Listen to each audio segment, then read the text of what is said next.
पहले जरा दो इंपॉर्टेंट चीजें, ग्लोब और हमारा खुद का सेटअप।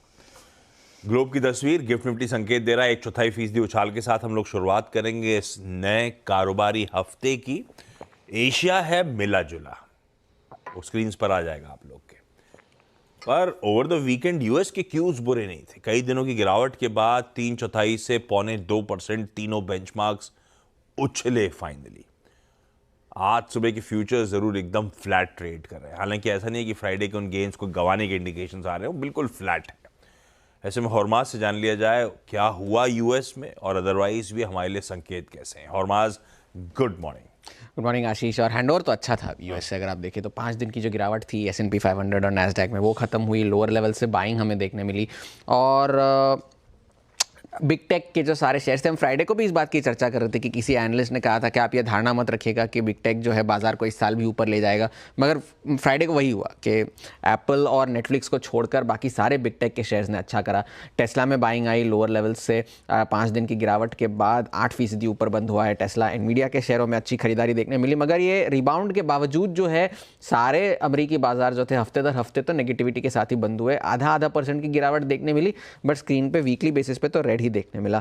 स्टॉक स्पेसिफिक एक्शन काफी था क्योंकि यूएस स्टील की जो डील चल रही थी निप्पॉन स्टील के साथ, वो जो बाइडेन साहब ने ब्लॉक कर दी है। उन्होंने कहा कि यूएस स्टील जो है वो एक अमेरिकी ओन्ड कंपनी बनी रहेगी और अमेरिकी वर्करों द्वारा चलाई गई कंपनी बनी रहेगी। तो वहां पर शेयरों में गिरावट देखने मिली। वहां के अल्कोहल स्टॉक्स में गिरावट देखने मिली, वो इसलिए क्योंकि यूएस के जो सर्जन जनरल है उन्होंने कहा है कि आप जो अपने बोतलें बाजार में लाते हैं उस पर आप एक वार्निंग दीजिएगा कि ये कैंसर रिस्क एसोसिएटेड है इनसे। तो इस वजह से ये सारे शेयरों में गिरावट हमें देखने मिली।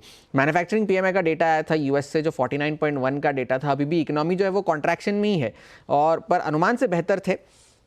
और न्यू ऑर्डर्स जो थे वो साल के सबसे ऊपरी स्तरों पर थे। तो डॉलर में हल्की सी कमजोरी देखने मिली, मगर यील्ड्स जो है वो अभी भी 4.6% पर बने हुए हैं। वहाँ पर नज़र रखने की ज़रूरत है। ये जो है एक बहुत बड़ा डेटा हैवी हफ्ता होने वाला है हमारे लिए भी, यूएस के बाजारों के लिए भी। आज तो सर्विसेज पीएमआई का डेटा आना है, कल ट्रेड डेफिसिट का डेटा आना है, मगर बुधवार को जो एफओएमसी के मिनट्स है उन पर नज़र रखने की ज़रूरत होगी। वो सबसे बड़ा ट्रिगर होगा। गुरुवार को जॉबलेस क्लेम्स आएंगे और फ्राइडे को जो है बड़ा डेटा जो आएगा वो नॉन फार्म पेरोल्स का डेटा आएगा। वहाँ पर नज़र रखने की ज़रूरत होगी। जो फेड आगे जाके क्या करेगा इस महीने के अंत में, उस पर एक इशारा हमें मिल सकता है। और फ्राइडे को बड़े अर्निंग्स की शुरुआत होगी वॉल स्ट्रीट पर, क्योंकि Bank of America, Wells Fargo, BlackRock, Delta Airlines, इन सब के नतीजे आएंगे शुक्रवार को। तो एक बड़ा डेटा हैवी हफ्ता हमें देखना है। हैंडओवर फिलहाल तो अच्छा है, मगर तेल की कीमत थोड़ी सी बढ़त के साथ कामकाज कर रहा है तेल, तो वहाँ पर नज़र रखने की ज़रूरत है। और यील्ड्स और डॉलर पर नज़र रखने की ज़रूरत है। लिकर बहुत कैंसरस होती है क्या? अब ये तो कहा है, मैं तो पीता नहीं, मुझे तो पता नहीं, मगर इन्होंने चेतावनी तो दी है कि भाई आप ये वार्निंग रखिएगा।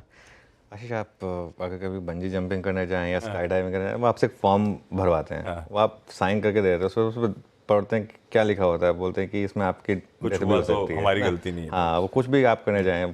सिगरेट के पैकेट्स पे इतने गंदे गंदे पिक्टोरियल वार्निंग्स होते हैं।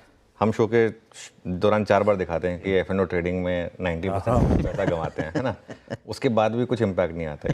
ये सब चीज़ें ना, ये सब मौके होते हैं स्टॉक्स, इनकी वजह से स्टॉक्स गिरे ना, ये खरीदारी के मौके होते हैं। 1% फर्क नहीं पड़ता डिमांड पे इनकी वजह से। ये बात तो सही है, सिगरेट का कंजम्पशन तो गिरा नहीं है, वॉल्यूम्स तो वैसे ही बढ़ रहे हैं। खैर, ये हो गया ग्लोबल हैंडओवर। हॉर्माज बता रहे हैं ग्लोबल हैंडओवर अच्छा है। यूएस में 5 दिनों की गिरावट के बाद वहां के मार्केट्स बाउंस बैक करे। पर अपना खुद का ट्रेड सेटअप, बार बार चर्चा हो रही है एफआईएस की एग्रेसिव सेलिंग फ्राइडे को लौट के आ गई थी। ऐसे में अपना सेटअप कैसा है पहले वो जान लेते हैं। कैसा लग रहा है सेटअप, ट्रेड सेटअप? सेटअप थोड़ा नेगेटिव है आज वापस, क्योंकि वो सेलिंग आई वापस। हालांकि नंबर्स मैं अभी भी कहूँगा कि ग्रॉस वॉल्यूम करीब करीब फ्राइडे को 26,000 करोड़ के करीब पहुंचे, तो मतलब अभी भी आधे पे आए हैं हम। बाकी मुझे लग रहा है आज से वॉल्यूम पूरे हो जाएंगे। डीआईएस ने लेकिन बाई के सामने 820 करोड़ और डीआई के वॉल्यूम ज़्यादा थे एफआईएस से, और एफआईएस ने 4,227 करोड़ की सेलिंग की। ये बाहर से आ गया आपके स्क्रीन पर। एक ही दिन था जिसमें हमने बाइंग देखी थी एफआईएस की 1500 करोड़ की 2 जनवरी को, लेकिन 3rd को वापस सेलिंग। पोजीशनिंग अगर आप देखें तो क्लाइंट्स लॉन्ग है और एफआईएस शॉर्ट है, ये क्लियरली स्क्रीन पर विजिबल है। और अगर आप इसके चेंजेस में आए, मतलब किसने कितने पोजीशनिंग कम या ज़्यादा की, क्लाइंट्स ने 23,000 लॉन्ग जोड़े, 7,000 शॉर्ट काटे, मतलब बाय ऑन डिप्स किया। एफआईएस ने अपने लॉन्ग्स काटे जो उन्होंने एक दिन पहले ही बनाए थे, और शॉर्ट दबाकर फिर अड़की है 23,027 के करीब। इंडेक्स फ्यूचर्स में 2,000 करोड़ की सेलिंग, करीब करीब 1,921 करोड़ की सेलिंग एफआईएस की तरफ से, और 1,400 करोड़ स्टॉक फ्यूचर्स में सेलिंग हुई। With in index futures 1336 crore की निफ्टी में सेलिंग हुई और बैंक निफ्टी में करीब करीब 500 करोड़ की। वो टेबल में आपको दिखाई देगा कि ज़्यादा सेलिंग निफ्टी पर हो रही है। बस वो एक दिन जब बाइंग आई थी वो भी कवरिंग ज़्यादा निफ्टी में आई थी, अदरवाइज बाकी उससे पहले भी अगर आप देखेंगे तो ज़्यादा सेलिंग निफ्टी में हो रही है कंपेयर टू बैंक निफ्टी। और अगर एफआईएस के लॉन्ग शॉर्ट को अलग से देखा जाए तो जैसे हमने कहा कुल मिलाकर नेट 27,000 के करीब शॉर्ट सिस्टम में ऐड हुए हैं। अब 1 जनवरी को जब हमने शुरुआत की थी, अच्छा ये ग्राफ आ गया आपकी स्क्रीन पर, ये देखिए ऑलमोस्ट वापस हल्का सा नीचे आया, टेबल में ज़्यादा अच्छे से दिखाई देगा आपको।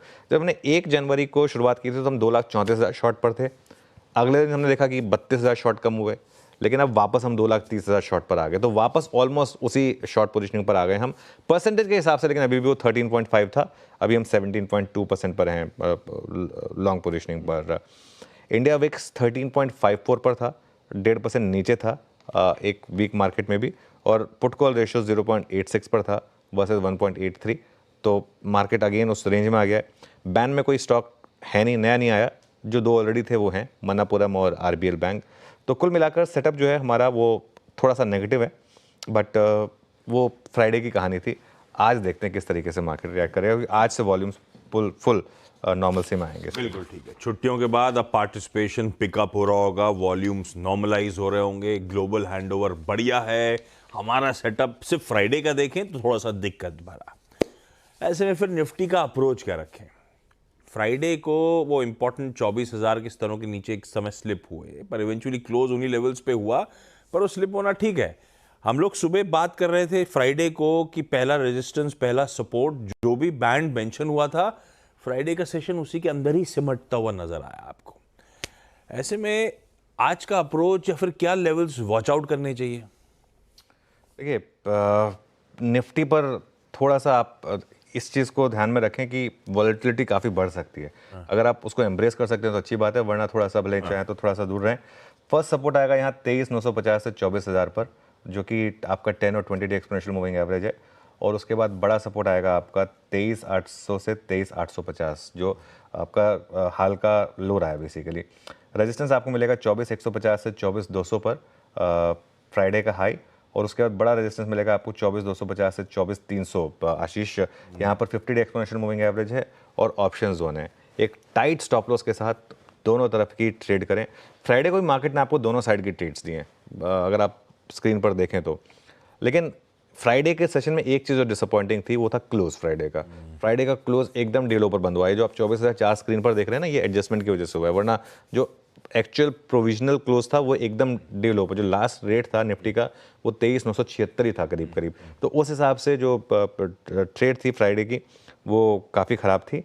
लेकिन कुल मिलाकर आज एक नया दिन है, तो नई उम्मीदों के साथ एंटर करेंगे इसमें। नया दिन है, नई उम्मीदें, निफ्टी का ये लेवल है। निफ्टी बैंक के लिए तो बहुत ही इंपॉर्टेंट दिन है। कोई एचडीएफसी बैंक, कोई इंडसइंड बैंक, कोई कोटक महिंद्रा बैंक, और बाकी फिर बंधन वगैरह, आरबीएल वगैरह, सब अलग अलग रीजन से खबरों में। ऐसे में निफ्टी बैंक से वॉच करा जाए आज, या कोई अप्रोच भी रखा जाए? नहीं, देखिए निफ्टी बैंक में वॉच ही किया जाए, अप्रोच तो क्या ही रख पाएंगे आप। मैं लेवल्स बता देता हूँ। 50,650 से 50,750, ये बहुत इंपॉर्टेंट लेवल है। ये आपका 200 डे सिंपल मूविंग एवरेज है। फ्राइडे का भी लो देखिए 50,900, अगेन लो पर ही बंद हुए हैं हम, लेकिन 50,650 से 50,750 पर 200 डे मूविंग एवरेज है बैंक निफ्टी का, बहुत क्रूशल है। और बड़ा सपोर्ट है इसका 50,400 से 50,500, वो ऑप्शंस के हिसाब से। बैंक निफ्टी के साथ एक प्रॉब्लम क्या है, ये एक शेड स्ट्रांग होने के बजाय अब एक शेड वीक हो गया है बिकॉज ऑफ वापस जो थोड़ी सेलिंग आई है। अच्छा, एक और चीज़ मैं अपफ्रंट ये बता दूं, आज सारी बात हो रही है एचडीएफसी बैंक की, आज का असली स्टॉक टू वॉच होगा कोटक महिंद्रा बैंक को। कुछ देर में मैं उसको एक्सप्लेन करूंगा, क्योंकि ये एक स्टॉक है। आप फ्राइडे का भी ट्रेंड देखिए, डे हाई पर बंद हुआ था ये, और आज इसकी जमकर पिटाई होने वाली है। मैं अभी कुछ देर में एक्सप्लेन करता हूँ। तो बैंक निफ्टी पर उसका भी एक इम्पैक्ट आएगा। एचडीएफसी बैंक अगर कुछ हद तक लोअर लेवल से रिकवरी आ जाए, लेकिन एक कोटक महिंद्रा बैंक में देखना होगा कैसे मूव आते हैं।